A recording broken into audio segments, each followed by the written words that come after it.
You are listening to the INCJ podcast, Conversations about International Criminal Justice.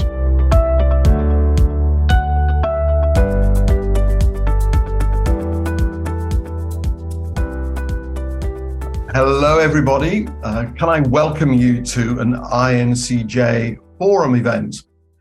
It's called Perspectives on the Role of Punishment, and it's a follow-up to the webinar we ran exactly 2 weeks ago. Thank you very much for joining us. We're expecting around 40 people to come. Now, not everybody that signs up is able to make it. So if you couldn't attend live, we will be recording this and sending it out as both a podcast and a YouTube. So please feel free to attend later if you're too busy.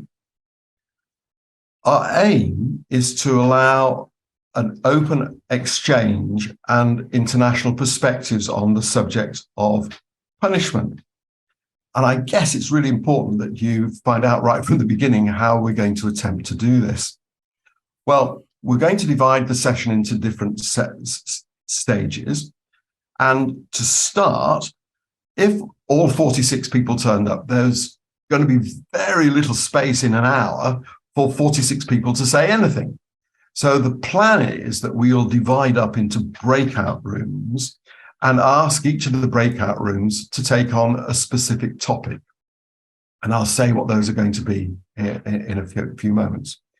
And we'll give quarter of an hour to each of the breakout rooms to exchange points. And hopefully, if you could decide on 3 top points that you would like to feed back into the whole forum, after a quarter of an hour or so, we'll give you an alert and then bring everybody back together so that the whole group, if it's 20 or 30 people, will be able to hear the separate points from each of the breakout rooms. So we'll listen to the group's feedback. Now, the plan would then be for us as a larger forum to reflect and see if there are any themes emerging. Because if you remember, our hope is that we can get international perspectives on the role of punishment.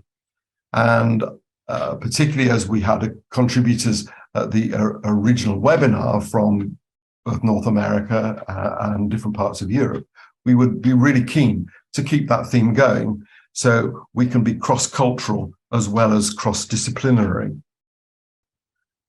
What are the themes that we would like to look at in the small groups? And we'll decide how many small groups that we're going to have when Rob can say at the end of maybe the next couple of minutes exactly how many people we have joining us this afternoon. But the suggestion is that we have one group that would look at the role of emotion in punishment, a second that would look at the impact that politics has in the way that different cultures punish, what role the media and social media has in punishment. Another question we would like to consider is, does the evidence about what works impact on punishment and punishment decision? And then maybe a group would like to look at the role of philosophy in punishment. So those were the 5 themes that if we had enough people to make up the groups, that we would like to split off and consider. Now, rather than spend the next hour deciding which small group you're going to go into, we thought the best thing to do was to randomly allocate people and then see how that ended up. And I think we've had a run of new people join. So can I ask Rob to let us know how many people have joined and how many people we have at the moment in the forum? We have 16 online at the moment. Maybe a few more might drop in, but I can allocate them to groups as we go along. So what I'm going to suggest is that we go into 4 groups, not 5, because I think 4 people in a subgroup is enough. Does everyone think that's okay? Could you just give me a thumbs up if you think that's okay? Okay, thank you. So I saw 4 thumbs go up, so that was encouragement. And so what I suggest is that we look at the first group, Rob, and if you could allocate four people to look at the role of emotion in punishment. And if the second group could look at what impact politics has in punishment in a particular culture. And the third group, the role of media and social media in punishment. And the fourth, does evidence of what works impact on punishment? So if we just use those four topics, and I'm hoping that Rob, through some sort of wizardry, can get us ending up in different breakout groups that we'll know what question we're considering. And then after a quarter of an hour, you'll get a warning that we're going to come back into the forum and we'll hear feedback from the different groups. Now, one point to make is that we're not going to record the breakout rooms, okay? So what you say in the breakout rooms is up to you.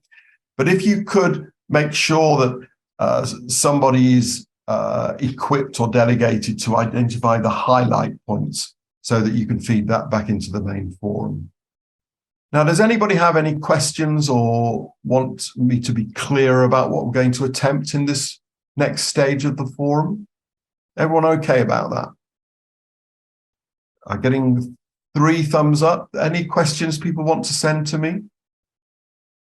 In that case, Rob, we're going to rely on you now with your wizardry to bounce us out into breakout groups.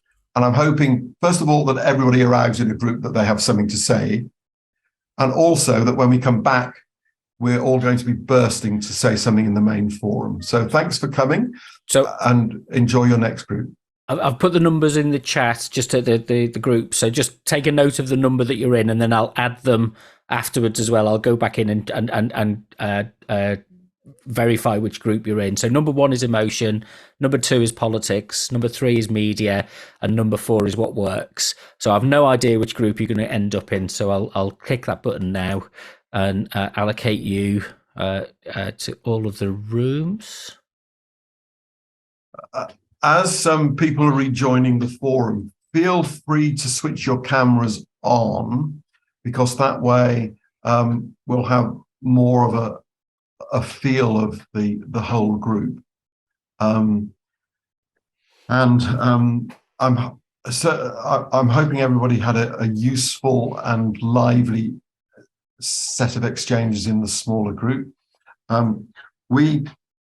I was in the group talking about the media and social media. So we were talking about print, we were talking about television, social media, and true crime. We covered loads in our quarter of an hour. So thank you very much, those that participated.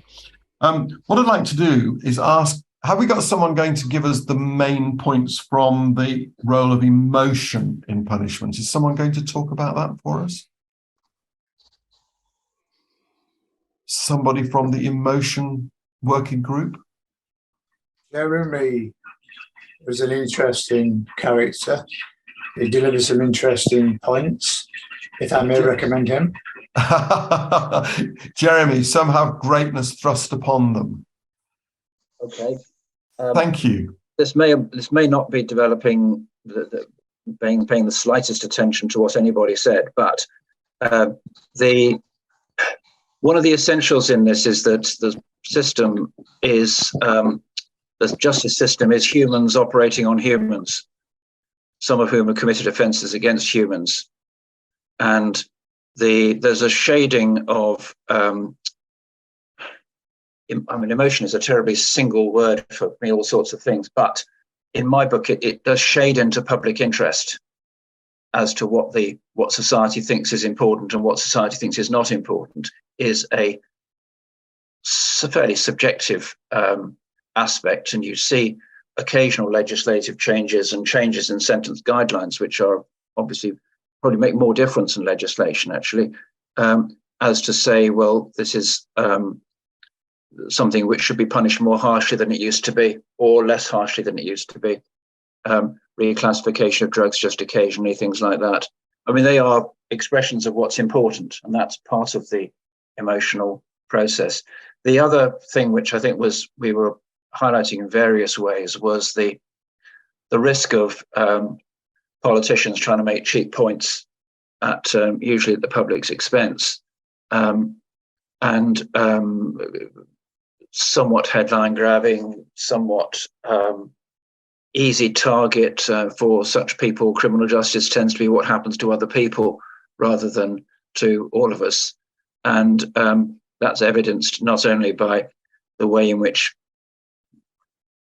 politicians will speak about offenders, but also the way in which politicians will seek to avoid being nicked themselves. And it's not just the COVID fines, it's also who was the driver of that car, Mr. So-and-so, etc. That's because suddenly the buck is on them and they don't like it. And they realize actually all of those fears that the general public will have about these things are suddenly they've got that feeling of, oh, God, I wish I wasn't here after all. And there's, in a sense, there's no getting away. However systematic we all try to be, there is ultimately going to be a degree of humanity and flexibility. And British legislation actually speaks to that, because you hardly ever have a minimum sentence that is rigid. It's always a get-out clause. And those who pass sentence will not just say, well, you committed offence of ABH, the fact penalty for that is X. There's always going to be sentencing comments which highlight certain things, which might or might not be what we agree with, but nevertheless they show an approach to a situation and involves looking at the facts and not just at the rule book. So I don't think anyone else agreed with said any of that, but that's what I would say. Right, important reflections. Thank you. Would anybody else from the group that discussed the role of emotion in punishment like to add something to what Jeremy said? If I could. Please do, Lee. Thanks. Picking up on something that John just said, it's interesting to note just how quickly certain criminal offences can become non-criminal offences. And I'm thinking in particular of Alan Turing and Oscar Wilde and their convictions under what is now repealed legislation. So there is a bit of a meme pooling going on to some extent. And with the shifting changes in the sand, I think it's, the other way I can think of is fluid. It's fluid to the extreme. We attach so much importance to them today that as in 30, 50 years' time, we'll be looking back thinking, my God, what were we doing? Yeah, so the social context can change as much as the emotional context. I think that's a powerful point. I think they're very much intertwined, yeah. One driving the other. Yeah, thanks, John. Okay. Anybody else want to add? Because I'm going to keep us moving. Shall we go on to group 2 then? Thank you, both Lee and Jeremy. That's great. This could be a hot question about the impact politics having. I think that was the second group. Is someone going to start the feedback on your main points? Yeah, I'm happy to. Thank you, Ruwani. That's fine. Ruwani, thank you. So we started talking about how politicians tend to be incentivized by getting re-elected and in general public popularity, which kind of goes against so they're not incentivized to enact long-term changes. And in particular, when the public's opinion and preferences tend to be more on the punitive side, sort of retribution rather than rehabilitation. I don't know whether anything more recently has been done on public sort of opinions on rehabilitation of offenders, of people who have gone through the criminal justice system. But as I understand, in Britain at least, it's quite punitive. And we were talking as well about how the role of the media may intertwine with that, and sort of which way it goes, how it all interacts with politicians' incentives to act in a certain way or another. And there was a very good point that was made on how politicians should work to rehabilitate society in our shared representations of people with convictions of offending and of rehabilitation in general. So that's in a nutshell what was said. Thank you. Sounds lively. Would anybody else from that group like to add to what Ruwani has said? Yeah, what Ruwani said was actually what went on within the room of the conversation. I just want to add that politics influence punishment or criminal justice in general, and most often politicians do not want to show themselves as people who are lenient or who are soft on crime. So they always say they want to be tough on crime to buy in the mindset of the generality of the people, so to say. But from research, it shows clearly that victims are not vindictive or vengeful the way the politicians want us to live. Yeah. And to some extent in my country, some victims will even say that politicians should stop thinking for them. Because what they want is, they don't want what has happened to them, the victims, I'm saying, they don't want what happened to them to repeat itself or to reoccur. And that does not mean punishment in most of the cases. But what makes the offender to commit crime in the first place? Can that be dealt with so that the offender will not return to life of crime again? That's exactly what victims want. But unfortunately, most often victims are used as a political tool when politicians want to campaign, and it's unfortunate, really. That's a powerful point. So that victims are used by politicians all over the world, Don John, for their own ends and not necessarily honestly. So thank you. That's a strong Nigerian perspective there. Anybody else want to come in at that point? Because we're keeping the subject moving, so thank you. Okay, right, so the next topic is the role of media and social media in punishment. And I think Rachel Warner, are you there, Rachel? I'm hoping Rachel is there. Can you see her, Rob? She was going to report back for us. She's not on my screen, but she was earlier. Do you mean, are you talking about me? Yes, is that Rachel Warner? No, I'm Rachel Heidorf. Oh, no, there was a Rachel Warner in the breakout group. Hello, Rachel. Okay, sorry, I just wanted to double check to make sure. That's fine. Hello, Rachel Bidorf. Lovely to say hi. But there's is Rachel Warner not there anymore? Don't think so. No, might have dropped off. Okay. Fran was having difficulty with her voiceover. Daniel, are you still listening? Yes, I am. Yes. Yeah, Daniel, we've lost Rachel, and I'm just wondering if you are able to give some summary points from the media and social media in punishment group. Yeah, I didn't take any notes, but we did have quite a wide-ranging discussion, didn't we, about the impact of the media on covering crimes, the number of drama, law and order programs on television.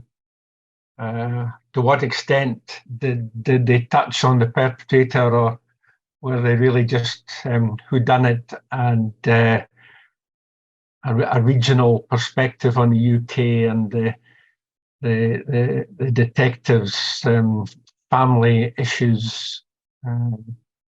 We also touched on true crime. We touched on really through Rachel's interventions about social media and how people were using that to reinforce their probably already existing views. And John, you made a point, an incredibly harsh environment for everybody, particularly for females, for females of colour trying to survive in the social media setup, and to say anything controversial, then they get tremendous abuse for it. So I think we covered a lot of very interesting ground without coming to any conclusions, shall we say? Yeah. We picked up one or two issues that, in a way, Jeremy earlier touched on, about attention in the media being on both the crime and the person, and how certain parts of the media want to sell newspapers or get lots of attention. And if the aim was to increase understanding of a situation or a problem, or understanding about the motivation of an offender, that was a good thing. And yet very rarely was the context available in any discussion on social media, where on the whole, social media lacks an editorial function and ramps up the horror rather than increases understanding. And at least if you disagree with a newspaper, there's an editorial choice often being made, which you can assess and evaluate. So we looked at whether media was increasing understanding or just increasing the gulf between people and increasing the vitriol that was around about punishment or victim issues. I think we did look at specific cases, and we felt that the media often escalates fear, and in some ways understandably, but often the context of fiction was that it emphasized violence against women and perhaps created an artificial level of fear in our communities about crime. But that was the sort of discussion that we had, and how that might influence punishment decisions. Okay. I don't know whether we had both Fran and Rachel within our group, but it looks like they're not able to comment. So shall we go on to the fourth group, which was, does evidence of what works impact on punishment? Who would like to contribute on this? I volunteered to speak on behalf of that group, if that's okay, John. Fabulous. Good to hear from you, Rob.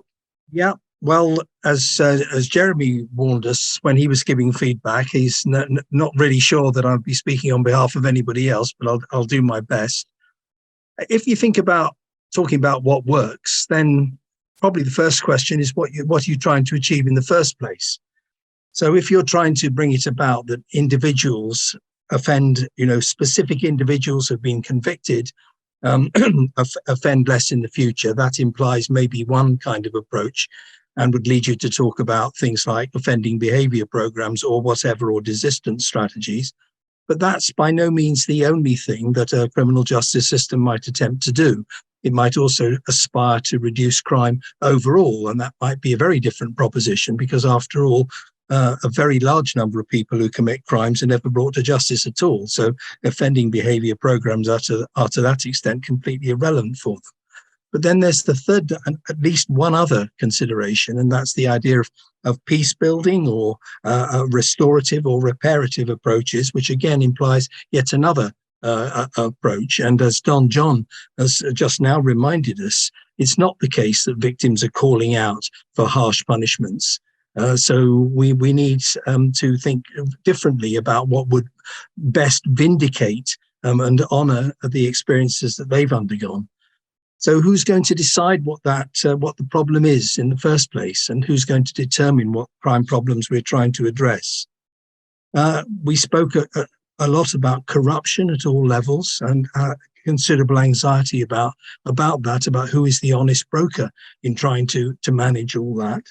And another strong theme that was coming out in our debates was about how so many crime problems are international.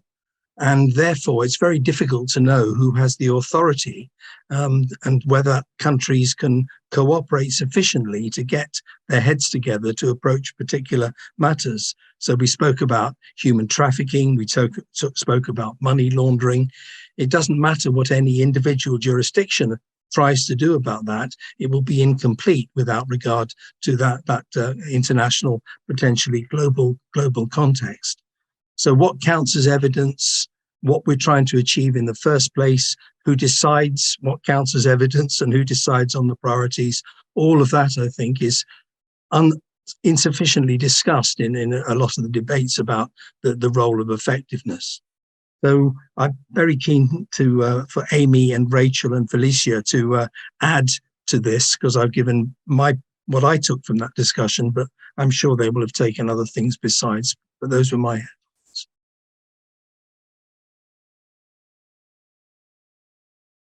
Anybody like to add from the group that was the fourth group on evidence? Felicia has another contributor joining us, which is fantastic. I hope he has lots to say. Yeah, I'm fine. I think you summed it up perfectly, Rob. Thank you. The man's a genius, Felicia. Hi. Any additional points? Because so often decisions are not made in the context of hard evidence, but maybe people are driven by what went before, by what they think the public want, rather than what is actually researched evidence. Okay. Well, I find it actually based on tradition, and like ineffective or effective doesn't matter. That's how it's been done. Let's carry on like that. It's like a very blindfolded kind of approach, I find. Right. And tradition, a certain number of hours for community punishments or a certain number of months to match particular custodial sentences. And so they get built into a system rather than necessarily matched against effectiveness or effective outcomes. I get it. I don't like it, but I get it. No, okay. No, I was meaning different. Sorry, I meant only the tradition of that we imagine that a harsh punishment will be a cure. Oh, I see. It's like this idea that, let's punish harsh, whatever, that is going to be punishment is a cure, which is obviously not. It's been shown again and again. Okay, forgive me. Thank you. Thank you for expressing it directly. That's always better in your words, Felicia. Thank you. Well, we've had a chance to hear from the four groups, and the advantage of that is that we've had a lot more airtime, if that's the right word, on different perspectives. So thank you very much. And we've now got maybe 10 minutes or so to see if there are any themes that have emerged. And so would anyone like to reflect on the different ideas that have been bouncing around? And would maybe someone who hasn't spoken yet like to reflect on what they've heard in this forum so far? I think my general would be that it is very difficult to remove or to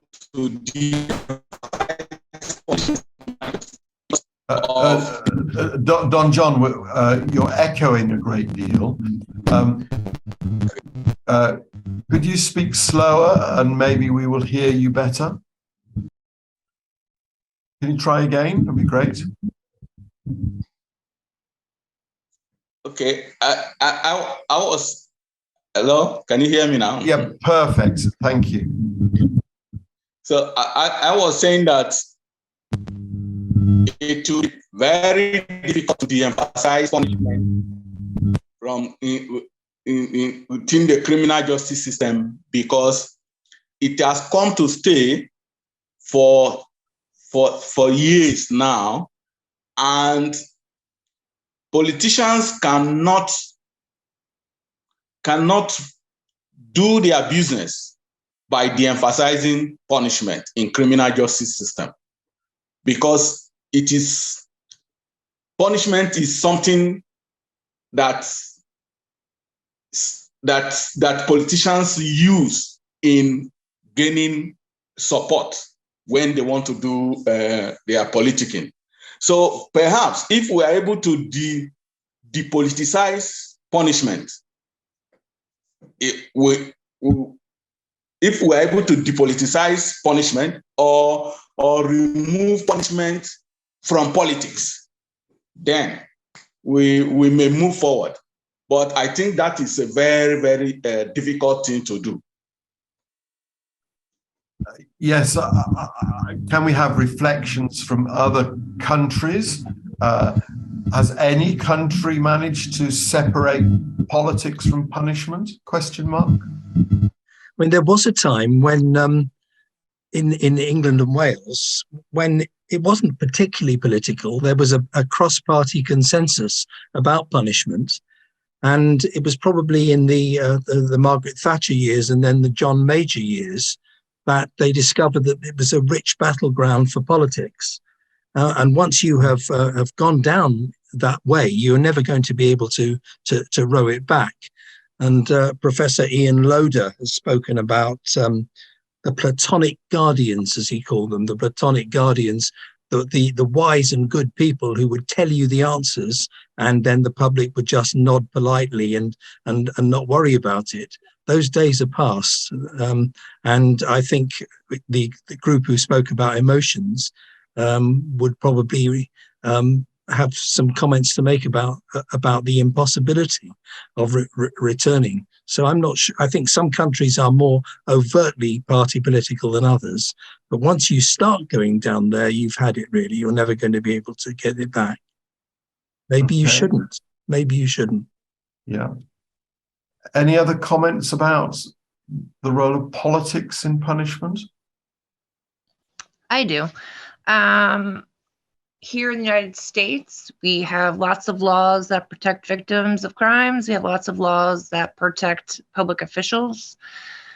I seem to have noticed that there's so much corruption within each department that even if international laws and strictness were occurring, that there's still no justice being brought, and the systems are consistently being changed on a one-to-one basis.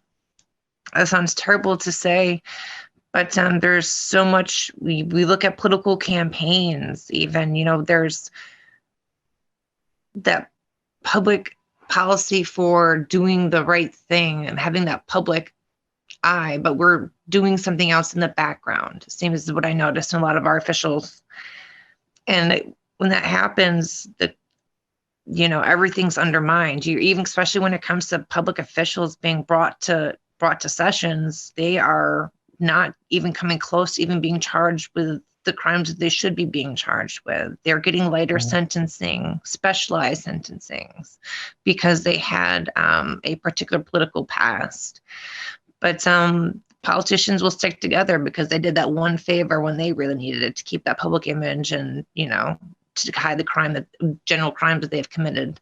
So, and it could have been taking bribes. It could have been even something down to having officials make sure that a problem doesn't ever pop up or surface, changing records. I mean, and it happens in every country, but that seems to be something that, though we have laws, somehow there are so many loopholes. So sometimes I think the United States law protects the offender as well as the one offended. So sometimes it's kind of like a catch-22. We see a lot of judges, even domestic violence cases, that will sometimes, take a charge of a lesser degree, and that, sometimes the victim is really happy with something down the road because they just want to get it done over with, but that person goes out to another county or another state, another country, and continues to carry on with whatever crime, whether it be money laundering, it could be trafficking, it could be, transporting of goods, it could be so many things. But there seems to be a little bit of our laws aren't written strict enough, so it allows loopholes on people to escape things. And I think that sometimes a couple different places have that same law where people are able to use it, the criminals are able to use it to their advantage. The United States has come a long way. I think we're an amazing country. I love being an American, by the way. I do. But no country is perfect either. And that's why we're all here, just to make things a little bit easier for everybody, right? Well, certainly corruption undermines confidence in justice. And I agree with you. If you look at almost every country that are represented here, we probably all have real concerns. The current, this week in the United Kingdom, for example, there's huge concerns about corruption in our main police force, in the Metropolitan Police in London. And we're really appalled about the culture that's been allowed to grow up there. So your point about justice being undermined by corrupt figures, whether they be politicians or working within justice institutions, is very upsetting. Okay, well, we're coming to the end of our hour. And one of the things that we promise people when they join us is that we're only going to steal an hour of your time. And we're coming up to the end point. I am going to just look out to the forum to see if anybody would like a last word. So does anybody, I see Jeremy's got his hand raised, and so Lee. So how about we ask Jeremy and Lee to see if they would like a last word. I'll ask Felicia if her son wants to say anything before he goes as well. Okay, Jeremy first, then Lee. Well, I've recently retired from being a defence solicitor for some years. So one of the things I would used to have some interest is in when someone has been through the system and the penny has dropped or whatever's happened, that their lives have fallen into place, they're no longer going through the courts. What sort of human being has resulted from that? Because actually, in my book, politicians should hold a party every time someone completes an unpaid work order without mishap. That's a success. That's the system actually working. For many people, that's a failure, but it's a big mistake. And one other thing, purely personal, but it's nice to see Professor Canton on this broadcast. We have not clapped eyes on each other since we were fellow students some 45 years ago. So it's a great pleasure to make his acquaintance on this occasion. Right. So friendship across the decades there. Lee, do you have any friendships across the decades to mention? I'm sure I could find one or two if I tried hard enough. Can I just quickly say, it's arguable that society is being kind of boulder googly, if you like, in the sense that targeting offenders and focusing on victims is leaving out or leaving untouched the causes of crime, which are discrimination, inequality, poverty. I think Jeremy and I discussed this on the group.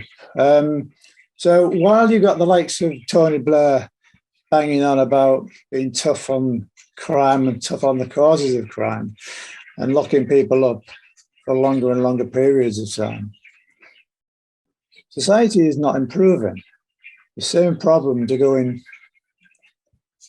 untouched from one generation to the next, and arguably getting worse. Well, that context about punishment is perhaps a good note to end on. My perception, Lee, is that nobody ever got tough on the causes of crime. They just got tougher. They got tougher on offenders. So thank you very much for joining us. And if you want to follow this series, can I entice you to come back probably in about a term's time, because Western Sydney University in Australia has offered to do another seminar on the theme of punishment, but starting from an Australian perspective. Because if you think about it, their whole state had its origins as a place to send people to for punishment. And they have some very interesting perspectives and have offered to host a seminar for INCJ using that perspective as a starting point, perhaps very different to what we've discussed today. So keep an eye on our adverts and join us sometime in the future. Also, if you want to follow us on Twitter, we're available at INTCJ Network. And we have other podcasts on the website, which you'll be very welcome to have a look at. That's at criminaljusticenetwork.net. So thank you very much for joining us. It's great that because this is a forum, there's no specific person to thank, just all of you. So keep safe. Please join us on another occasion. And on that note, I shall say goodbye and see you again. Cheerio. You have been listening to the INCJ podcast, Conversations about International Criminal Justice. To find out more, go to our website at criminaljusticenetwork.net or follow us on Twitter at INTCJ Network.